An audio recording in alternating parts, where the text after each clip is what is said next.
Episode 15, die een wat nog bly. Hierdie seisoen gaan oor die ontwapening. Daar was tye toe almal weg is. Nie uit boosheid nie, net omdat my pad te vreemd geraak het. Party het my nie meer verstaan nie, ander kon net nie saam die vuur inloop nie.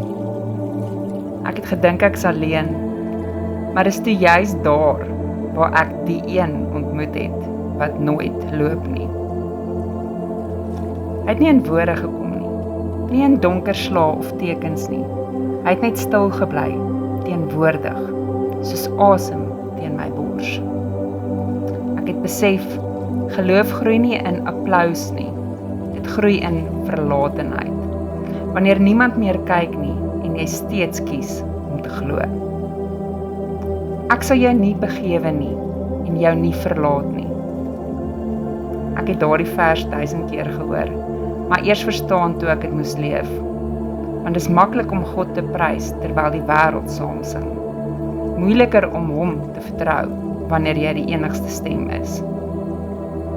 Ek het geleer, selfs wanneer alles uit jou hande glip, hou jy nog vas. Nie omdat jy sterk glo nie, maar omdat hy nooit moeg raak om te bly nie. Dis genoeg vir my om te weet, hy's nog hier. Is vreemd hoe jy eers sy nabyheid voel wanneer alles anders verdwyn.